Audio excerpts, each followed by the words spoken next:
Grab a cup of joe, buckle up, and let's embark on a journey of self-discovery, creativity, and entrepreneurship.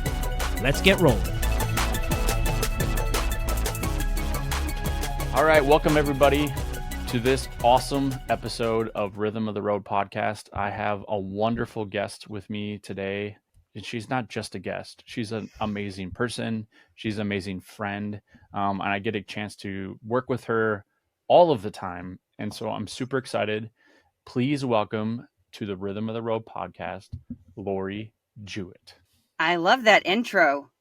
Thank you. I'm so excited to be here. And I'm glad that at least while we're recording, you don't mind working with me because I feel like I drive you crazy with all my questions. And No, not at all.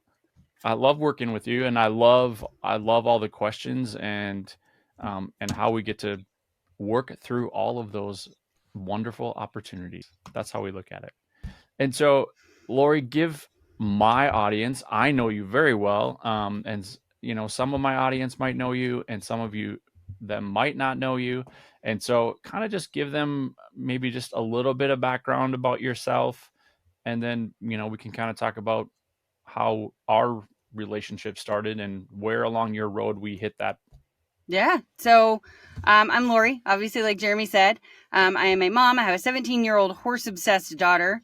Never get your kid a pony. I can attest to that. Learned that one the hard way. I've been married for 18 years to my husband. We ran an insurance agency together for 17 years. And now I'm kind of in that stage of life where I get to sort of do the things that make me happy and focus on my passion projects. And I run a youth group at my church. I'm very involved in all aspects of the church. If you see any flyers or anything, I have self-taught myself how to do all that. I released a book, and more importantly, the audiobook right at a year and a couple weeks ago. And I've had a podcast for what episode just aired, Jeremy? Like 108? I don't know. We're like 111. I made it. They say most people don't make it past episode 8, and we're on 111. So that's a huge one. I keep reminding myself of that every time I'm like, oh, I don't feel like recording today. Well, I made it past that point, that 8, and I'm at the 111. So yeah, that's kind of the basics. I think, Lori gave you the very shortened, hyper-focused, neurodivergent Cliff Notes version of her world. She's way more than all of those things. And you talked about the audiobook, and you talked about the podcast and kind of the things that you've done through that journey of your podcast, and I think what's really interesting about your journey in terms of the podcast and the audiobook is like, you didn't really want to do either of them. No, I didn't. It was that imposter syndrome, right? Like I didn't like, who's going to want to listen to me? The answer is I have my people, my neurodivergent people appreciate the audiobook and the Rambly podcast, because we just kind of go all over the place, and you get a little bit of taste of that today. I'm going to try, and I've got my fidgets, so I'm going to try and hone it in. But there are people that appreciate the all over the place, and I get text messages of, man, I can really relate to that episode and my trains of thought, because to people that aren't like me, that don't know me, sometimes my train of thought might be really weird. Like, how did you get from a pink wall to you want to go see an elephant in Africa? I'm sure I can get there. I promise you. You're the orangutan. Of course you are going to go to Africa for an elephant. There's the quick, down and dirty, fast way to get there. Yeah. I like that. I went to the zoo a couple weeks ago, and they didn't have an orangutan. They had all sorts of other monkeys that like seemed obsessed with me. And I'm like, this is weird. I texted Steve Gamlin, and I'm like, okay, the orangutan is like in action today because all these monkeys are like gravitating towards me. You were the keeper of the monkeys. They knew I wanted to bring them all home. Yeah. Well, you hang out in Costa Rica sometimes, and aren't there monkeys that hang out around the house there? Yes, all over. They're my babies, and it's illegal to bring them home. Trust me, I looked into it. They don't want you bringing those home. Mm-mm. Probably on either side of the border. They don't want you taking them, and U.S. probably doesn't want you bringing them in. No. But so for anybody that doesn't know the orangutan thing, so I was on a call, I don't know, like a year and a half ago, I guess, with a mentor and friend of mine, Steve. And I had my silly putty right here. And it was not long before we recorded the audiobook, because we talked about it when we were there. But anyway, I had Silly Putty and I got it stuck over here in the wall. Anybody watching on video, you see my like fuzzy wall over here. And then I got it in my hair, and I'm sitting here picking Silly Putty out of my hair like this. And I said, "Oh, don't mind me. I'm channeling my inner orangutan," or something like that. And then, I don't know, 20 minutes after we got off the call, Steve sent me and I always have one here. I don't have one, but he sent me a picture of the orangutan. And it's like, he called it like the badass orangutan something. He had this whole like spirit animal thing. And it just kind of stuck and I even had socks with the orangutan printed on them. And when I speak on stage, anytime I have shoes that I wear socks with, I wear my orangutan socks. So yeah, it just kind of stuck, and it's like I get power in channeling the orangutan. And we even had her printed out. And when we did my audiobook at Jeremy's studio, we had the picture of the orangutan printed out up there, and it just kind of brought me a little bit of peace. Seems weird, but it works. So whatever works, right? Yeah. Well, and I think when you talk about that audiobook recording experience that you had when you were here, first of all, you were pretty much scared to death. Or that's at least the message that you delivered to me. Not pretty much. Prior to. Definitely scared to death. But I think what was really awesome was you were able to show up and just be Lori and just be yourself. Because we had your orangutan image, we printed it and we put it on a stand for you. And, you know, that whole space was filled with all sorts of fidgets. Now we had to find the quiet fidgets so that they didn't make noise. So we worked through that, because we don't want those extra noises inside your audiobook space. Talk a little bit about what you discovered about you in terms of writing, the process of writing and publishing the book, but then also doing the audiobook, and how that impacted you in part of that process. Yeah. So my writing process was kind of weird. I went through a significant life change in the middle of writing my book. So my book, it started out like originally, like I'm part of a group where one of the things you do is you write a book. And so I was checking things off the list, right? Mm-hmm. And so the book originally started out as, I'm like, you know what, I'm just going to write a book about the goofy things I've done because of my ADHD. And if you guys haven't picked up on it already, I'm severely ADHD. But so it started out as it was going to be all the crazy stories. And there are so many crazy stories. And now eventually I still have to get to that book because I promised it to some people. But, it took me 13 months to get everything on paper. And the majority of that, what would you say, Jeremy, was probably in like the last month, I think? Because probably the last 6 to 8, let's call it 6 to 8 weeks. Because there was so much imposter syndrome, and I was making excuses. Now looking back, I think that it was delayed for a reason, because it was supposed to tell a bigger story, and that biggest part of the story hadn't happened yet. But the biggest thing I learned is we got to not second guess ourselves, because I second guessed myself so much through that whole process.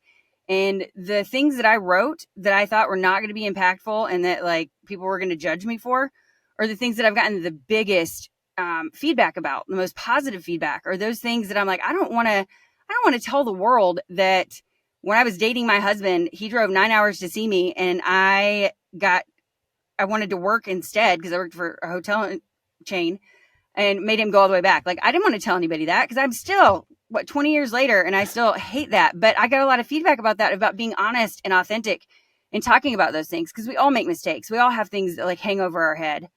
And so the things that I was scared to talk about, ironically, are the things that got me the biggest feedback. And then, so for starters, make sure you have the right people around you, because if I didn't have patient people that understood me, the book, the audiobook, the podcast, none of it would be here. But the audiobook. So I showed up. Jeremy and I had been friends for a while. We'd kind of been mentoring me a little bit, and I showed up, and it was like, I don't know if any of your listeners have ever had one of those situations. Like maybe you saw me and you were like, oh, wow. But it was like, we'd been friends forever. It wasn't like it was the first time we had met. So that, for one, is like, it immediately took my nerves down a notch. And then seeing that you had everything set up, the little like joy cards that you had setting down there for me that had little positive affirmations, and Amy's artwork on the other side, which was awesome.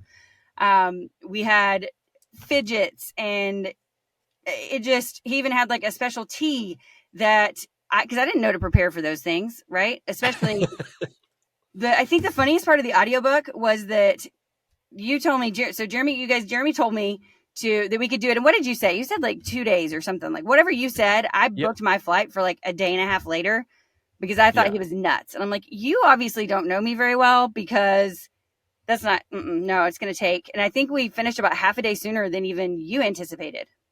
Mm-hmm. Yep. And then as a result of that, you got to pay it forward and get home and spend some time with your husband, because you actually went home a day early. Yeah. It was his birthday too. So, and I didn't know, for the record, I didn't know that was happening. She didn't communicate that it was Dean's birthday. So otherwise I probably would have pushed her harder and got her done sooner. No, it worked out really well. And going back to having the right people around you, if it was somebody that didn't know me and didn't understand me, one, they would have been incredibly frustrated with me. They would have probably pushed me too hard. Somehow you knew before I knew that I needed a break. Like there were times that you're like, okay, let's take a break. And I'm like, no, I can keep going. And then I'm like, oh wait, no, you're right. I do need a break. That's cool. Well, it's a joy. And, I think that having the right people around you is important, but also having the knowing and understanding, I'm trying to do that all the time when I bring folks into my studio, regardless, but especially when I considered you a friend, even long before you showed up at my house, and obviously even more so now. I think just having an understanding and getting to know those people and understanding what helps them get through a process. And it's already a stressful process. It's not it's not something that we talk about on TV every day. You don't see all sorts of information like, how do I do this? And what's this going to feel like? Though there are thousands of books being created every day, there's thousands of audiobooks getting uploaded every day. Like you and I probably know more than the average person of people who have done written books and audiobooks, just because of some groups that we've been a part of. And like you said, it was part of kind of the checklist of things you do. You write a book and, you do that whole process. But I think what I really loved about watching you through that process is your own realization that you could do it.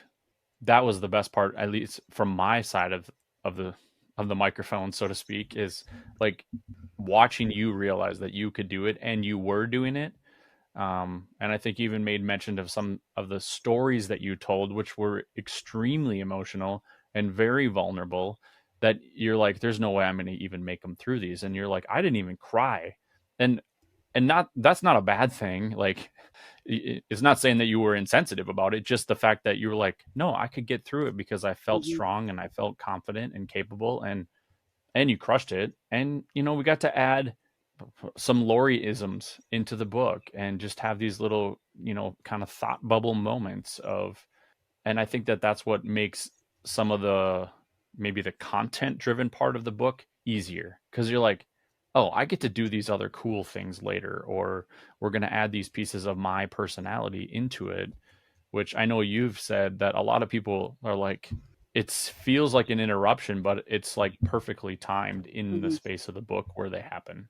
Yeah. Well, we were able to make it even more me, y'all. For anyone who hasn't read my book, there's thought bubbles off to the side. Like the things that didn't fit, that my editor was like, no, you can't put that in the book. We put it literally in thought bubbles. On like, there's one where it's like, always be yourself unless you can be a unicorn, or just little silly things that make me smile. And I got so much feedback of those. I absolutely loved it because it was just fun. But also it comes down to knowing your ideal reader too. Like my ideal reader is either going to be somebody that loves me or somebody that's ADHD, because it takes one of those two things to be able to get through it without like losing your mind. I actually have one of my husband's cousins, I guess. She was reading it and her mom came to me. Her mom actually came down to see me speak on stage at our church one weekend. And she was laughing about it. And she said, yeah, Mandy's having a really hard time getting through your book because my chapters are completely out of order. There's like, it starts with like chapter 7 and then there's chapter pink. And then there's two chapter 13s, one spelled out, one just the numbers. Like it's silly and it's fun and it's me. But her daughter is OCD and was really struggling getting through it. And so me being me, I went through and printed out little labels of chapter 1, chapter 2, chapter 3, and taped them into a copy of a book. I even made her a new table of contents page and mailed it to her. And she's like, that is like the best gift ever, because for her brain, it's a book about weird brains, right? So for her weird brain, that's what she needed. And actually she like got through it right away once she got that, is at least the memo I got. So knowing your ideal reader, I think, is important, because that's why I had to do the audiobook. My ideal reader does not read.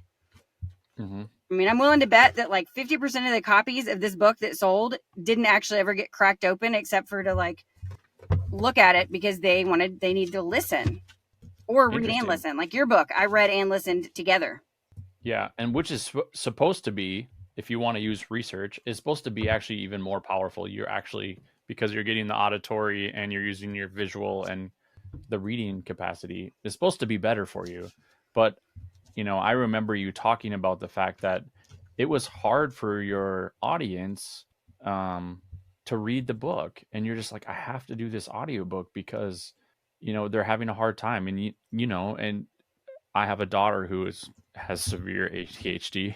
And we found out later in her life. And she's like, there's no way I could read that book, even though I know it's set up for somebody like me.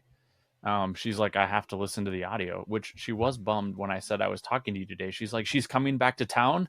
I said, no, not yet. Oh, I love her. I need to shoot her a text. She will love that. Yeah, she will love that. And I think that's another part of what made it nice and easy and smooth to be able to work with you, Lori, specifically, is because it was kind of like working with my daughter, although you were an adult, so we could have adult conversations, not teenage conversations. So it was, and I remember you even saying like, it's like you already know how to work with me, because I'm like, yeah, because it really wasn't all that different in many respects. And so it was like, that made it easy, and made it really easy when you came here. And then also as you're kind of, you're expanding your podcast and changing it, and what does that need to look like, and making it reflect. And the one thing that I see from a lot of the reactions from your podcast and, the guests, and especially the audiobook, is like, and you hit this because you already said it, it's actually you. It's just being authentically you. It's telling the real you story, which you and I both know that means more to most than anything, because that's what they want to hear. They want to hear your story, your journey. That's what this, podcast is all about, is like, where are you on your road? What's your journey that you're on?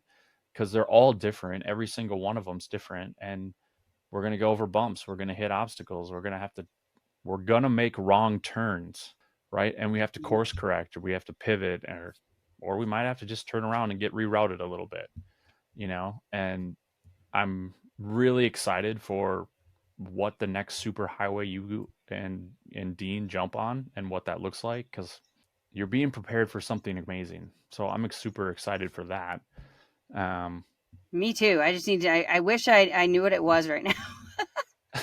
And that's the thing, right? Like when you use the road metaphor, sometimes you don't know what's right around the corner. I really don't know what's right around the corner right now. All I can do is keep doing what makes me happy and what I feel like I'm making an impact. And, I want to circle back on something real quick, because I think it's really important.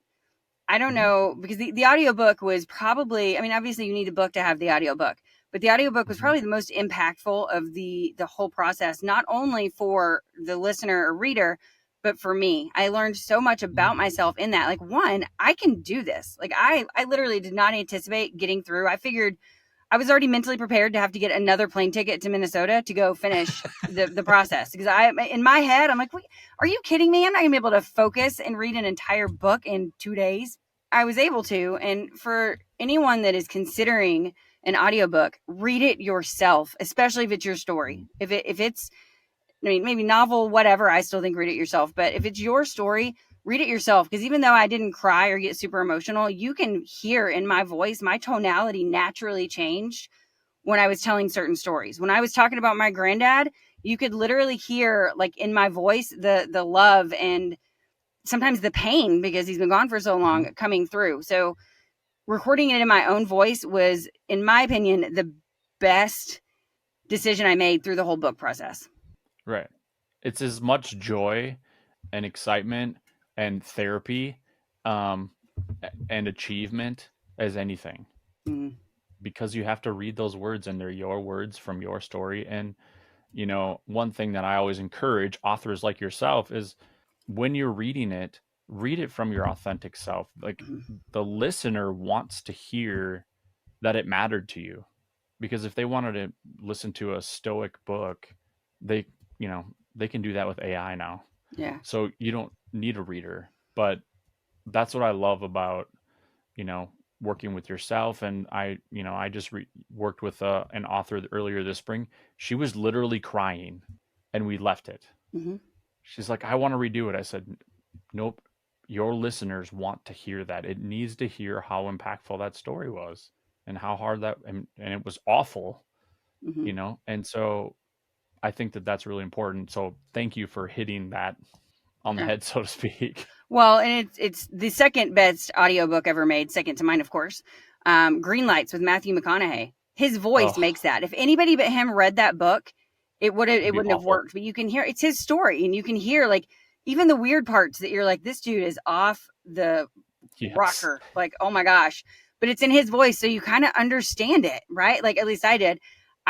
It was relatable coming in his voice. If it was like, I don't know, what's Sammy J. If Sammy J was reading that book, it would have had a totally different vibe. So I think it's incredibly important that people do read their own audiobook and leave in the authenticity. Sometimes, I mean, I'm sure my voice cracked a couple of times in certain places, the emotional places. We left all of that. We made it, I mean, it flowed. But anyway, so I think that's incredibly important. I didn't mean to like derail us. I just wanted to, I think that really is, the more I sit here and think about it, the biggest impact for me and the listener was doing the audiobook in my own voice. Right. So what you're saying is you would do it again. 100%. I look forward to that. If I can get another book out of my brain onto paper, we'll see. I keep saying it's going to happen, but so maybe that's like later on down the line, but that's what I want to do. I mean, even if because I have like some creative, like silly ideas, I would love to write children's books. I'm like, I think even like longer children's books should be turned into audiobooks because we kind of force kids to read, which I'm not saying don't make your kids read. It's not at all what I'm saying, but sometimes it might be, let me go ahead and just put that on record. I'm not, but maybe some kids or young adults, teenagers, whatever, maybe they need that audiobook to read along with the book like I do. Because as an adult, I need it. I probably needed it as a kid. It just wasn't a thing. Yeah. And had I known about audiobooks, I probably would have used them because I don't know if this is public record or anywhere, but it's going to be now apparently. But like, I didn't read a book from the 7th through the 12th grade. I did not read one book in school at all. And I did pretty good in school. So I felt pretty good about that. And the reason I figured out I didn't is because I had a really hard time with reading comprehension. I would read a paragraph and I would totally forget what it was about by the time I get down to the end of it. And I would have to redo it over and over and over. And I'm just like, this is detrimental. And so it really wasn't till 4 or 5 years ago that I started reading. And and you know this because you've done this. It was when I did 75 hard and I had to read 10 pages of a book. And audiobooks don't count for 75 hard, in case you're wondering. They do not count. And 10 pages would take me an hour or more. And now 10 pages takes me 10 or 12 minutes. So it was a skill I had to learn and get through and, work through that. But, yeah, I didn't read it either. And had I known about audiobooks back then, I probably would have consumed them head over heels because obviously being a musician and the world I live in on a regular basis, that would have been a gem to know about. Yeah. Well, and podcasts are kind of the same idea, right? People can consume content while they're driving and, not able to read articles or blogs or whatever it is. But so that's what I think is cool about podcasts. Cause I'm not going to lie. Whenever I first started my podcast in my head, I was told to do it for business. And my early episodes were not very good because I was doing it from a business standpoint instead of from an authentic be me and have fun standpoint.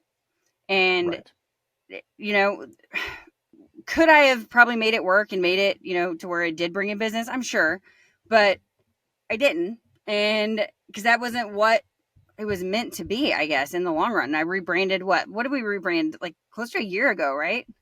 Yeah, it was about a year ago. Yep. Oh Shortly yeah, after your book, because we yeah. used the new artwork from the book and kind of did that whole rebrand and really made it more Lori and less Mhm. about business, which was wonderful. Yeah, because it just wasn't. It was weird. Like, the idea sounded really good in the beginning, but it wasn't me. It wasn't.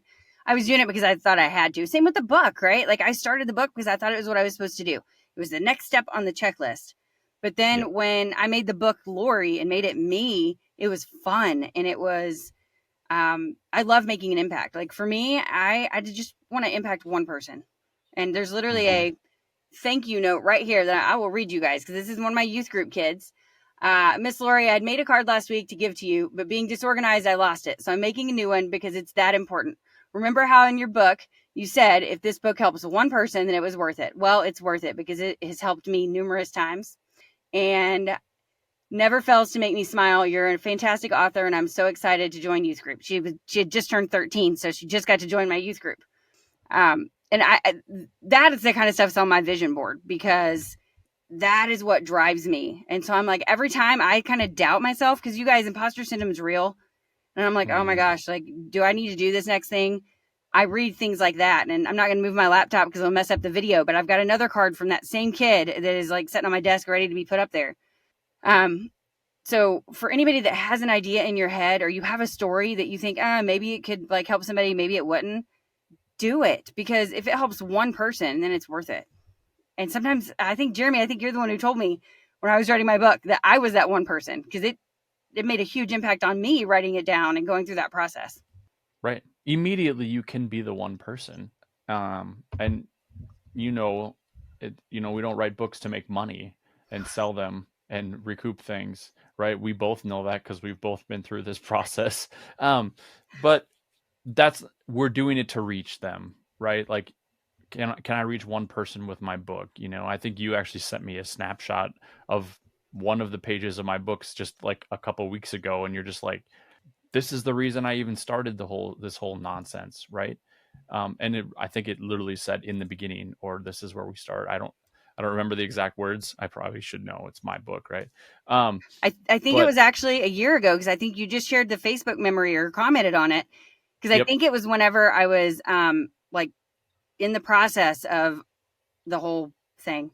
So just being able to reach that one person, get them to push them over the edge, and that should be our job. You speaking on a stage or you leading your youth group, or like if you can reach that one child, you can reach that one person, you are starting a ripple effect that you just can't even understand. And that's what I know that you and I are both trying to do in terms of our podcasts and the messaging we're getting out there, whether it's we're sharing these from us talking about a topic, or we're bringing on, our friends and our colleagues and guests to allow people to have access to other messages and be able to deliver their messages as well, so that we can reach that one more person.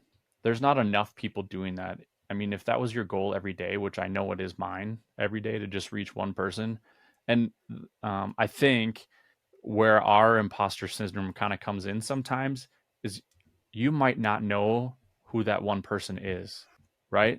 And we might not know, and or we either A, member might never know, or B, we might not know for a few years. And so that is the part that I encourage you all, like Lori just said, you got to do it. You got to tell the story. You got to keep it going. You got to keep pushing, and you got to keep putting it out there because you just never know. Okay, in true Lori fashion, I was listening to you, but I got really distracted. Did that thumbs up just go because you did a thumbs up? Because that was really cool. Yes. If you have Mac OS, the newest updates, and you do thumbs up, it's going to give you the thumbs up bubble. Oh, I need to And do updates, I if you guess. do this, I'm going to get you some confetti. Sorry. Okay, So see, we're doing tech tips here on today's episode as well. I mean, but you know, it actually like comes into play because a year ago or a year and a half ago or whatever, I wouldn't have said anything. I would have like tried so hard to stay focused that I looked like I was like constipated or something because I was trying to like stay focused on Jeremy's face when there's thumbs up and stuff going around. But instead, if this is like airs in video and people see that and they're distracted, they're gonna be like, oh, so that's okay to like focus on that for just a second and acknowledge it. Hey, that was really cool.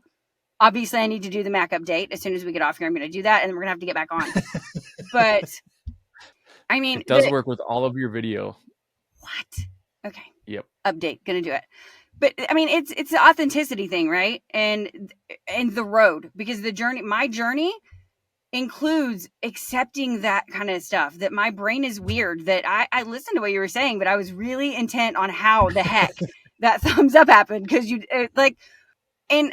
Especially for me with like the teenagers and stuff like that, hearing that I'm making an impact on teenagers is huge to me because the little things that I do and say, and y'all, the same kid. So I just released my first, like volume 1 of a quarterly journal. And this kid has found so many typos. I'm like, can you stop reading it? Cause you're hurting. I don't need to know. But they're really bad typos. So I'm going to fix them. But you know, the impact that I'm making on this one kid, it's huge. And I just trying to watch what I'm going to say because I accidentally said something about this kid on a podcast one day and her sister's like, do we need to get her tested? And I'm like, oh my God, no, that's not what I meant. I mean, it is what I meant kind of, but like, leave it to me. Now, her sister literally leaned up against or next to me one day and said, hey, Miss Lori, so you were talking about my sister on that podcast that we listened to. And do we need to get her tested? And I'm like, no testing needed. No, yeah, sorry, that's my bad. I said something, but it's because I was saying that I could make an impact on her, really, because she is like she relates to me. She understands me. I even bought her a pair of orangutan socks because she thought it was so cool that I wear orangutan socks when I speak. But, you know, when it comes to like with teenagers and stuff, for me, I have to be myself. And I was so nervous when they asked me to start youth group because you guys, I am like, as my pastor calls it, I'm a baby Christian. Like I just recently reconnected with my faith within the last 2 years. And he calls me baby Christian. And I'm like, there's a Christian rap song that it says, was a training wheel Christian. Now I'm on a bike or something like that. And I'm like, okay, I think I'm getting close to the bike, but I was so afraid of that. And now I embrace it and I talk about it because there are people out there that maybe are lost and confused and think that because they did this thing that they can't be saved or they can't attend a church or whatever it is. But when we're authentic and being ourselves, you know, I got called out in Bible study the other night and there was everybody from my teenagers were in this Bible study all the way up until some 80-something-year-old people. And Pastor John, he said, Lori, can I pick on you for a second? And I'm like, yeah, always, bring it. And he was talking about the difference of me and my 2-year journey and how everything looks different to me. Like everything make me feel different. Bad words, like the F-bomb. I'm not saying I don't drop it every once in a while when I get really like excited or frustrated or something, but used to, it didn't bother me. And now I like cringe a little bit when I hear it more than once or, you know, little things like that. And his point was to the, you know, older people or people that have been a Christian, you know, for 80 years and lived that way they're probably going to like be able to make an impact on a certain group of people. But when I'm authentic and upfront about my story and my life and I embrace it and share it, I can reach people that they can't. I can reach teenagers who were like me and not raised in church. I can reach teenagers like my kid. My kid is a little evangelist, and not to make this a religious thing, but just being authentic. She a 14-year-old girl that saw Taya's like church sweatshirt or something, came by herself, no family, just us, barely even knew Taya, and got baptized at our church. And now she comes to church with us pretty frequently. That's so cool to me because we are upfront about it. Your dad doesn't believe. Okay, that's his problem. You can still believe. You can still, and I think, and I'm going to get off this soapbox in just a second, but it goes to things other than just religion. Like, I don't want anybody to think this is about God or religion. It's not. It's about helping other people and making an impact. Like business. I was raised in a family of business, like my entrepreneurs. I was raised in a family of entrepreneurs. Some people are not, and they're so scared to step out of that. But whenever you talk to people that like are very successful entrepreneurs that were raised of that mindset of you have to get a 9 to 5, you have to go to college or whatever the case is, the people that didn't do that, that broke the mold in their family, can reach those people. And, you going, or you or whoever you is, I guess, going on a podcast and saying, yeah, everybody in my family went to college. Everybody in my family, worked 9 to 5 till the day they died. But this is what I did. And this is the impact I've made. That one, 15-second blurb on a podcast could reach somebody that then would go and change their entire family legacy because of hearing that one thing. So I will get off the soapbox, but that's what I was trying to convey. Yeah. Well, one, I think you delivered a very wonderful, heartfelt message that I think we continually need to be reminded of.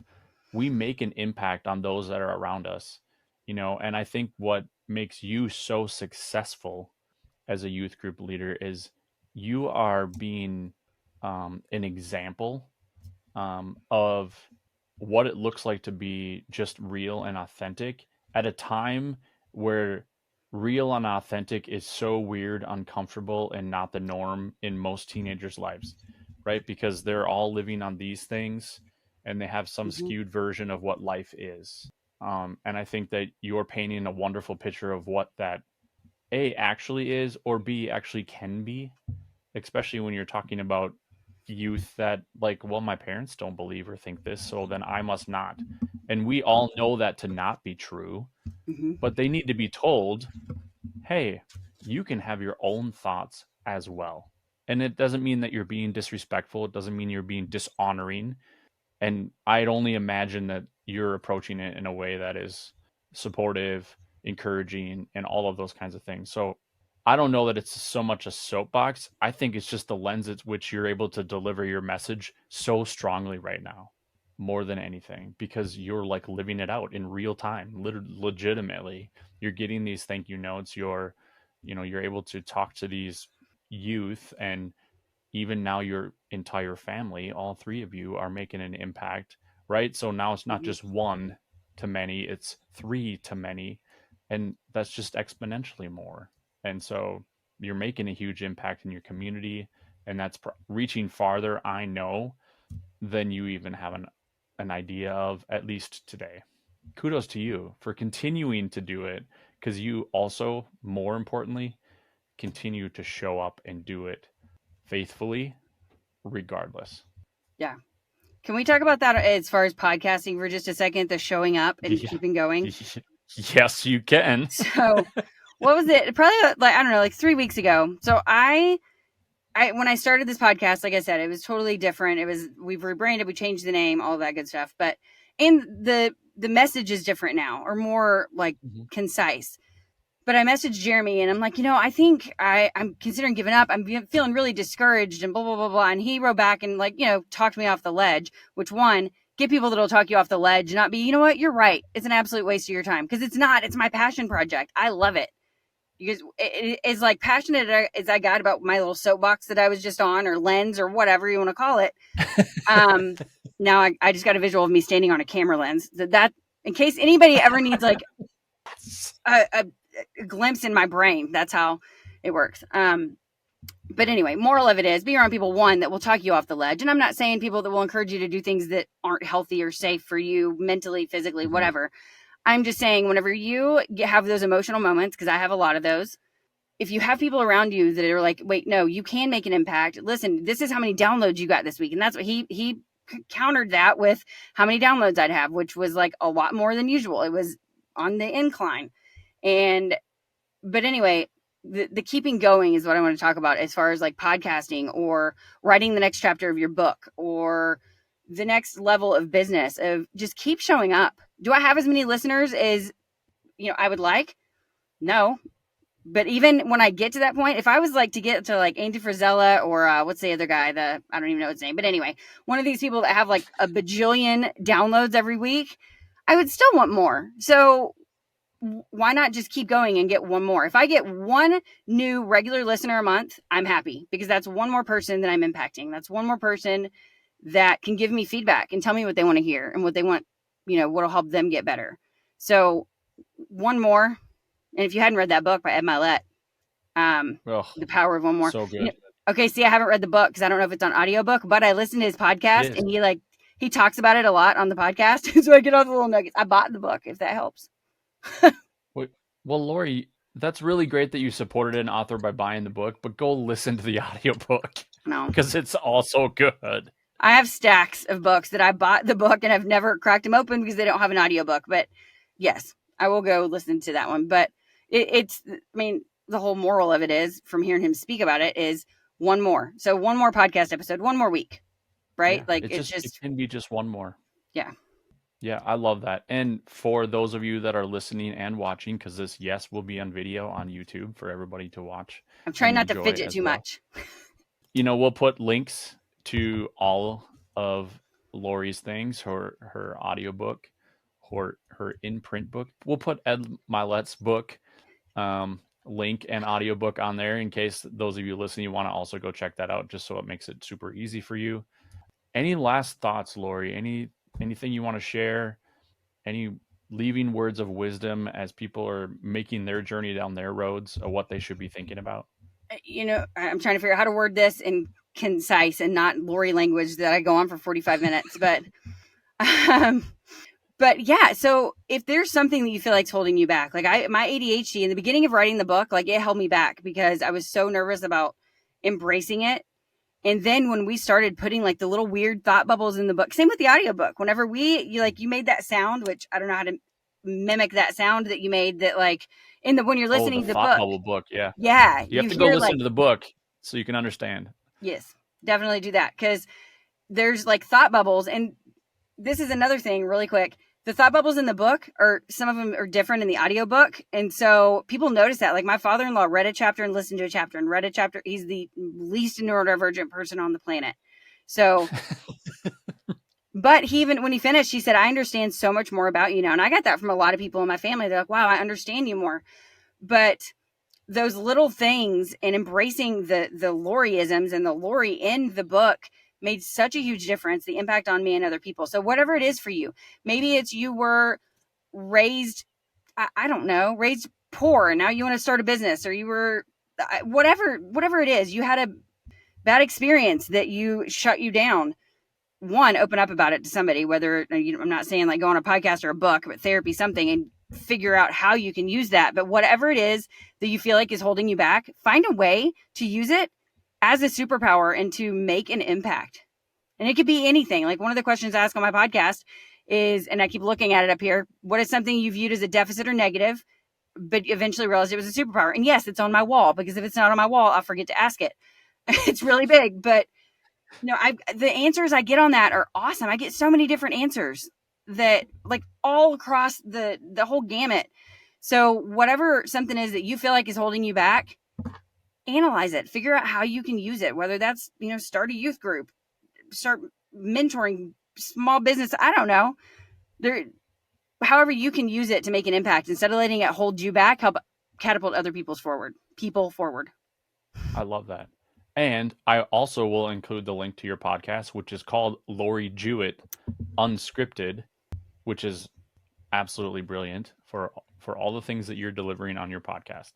Thank you, Lori. It's always a pleasure to get a chance to hang out with you and have a conversation for a little while, because we always have a blast.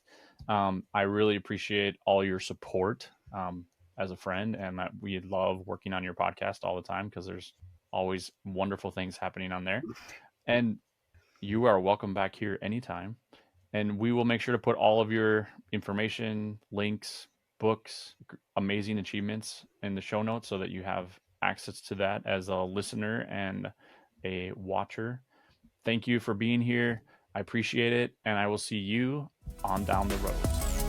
Thanks for cruising with me on this episode of Rhythm of the Road. Remember, the journey itself is the destination. Until next time, keep the rhythm flowing, and we'll see you down the road.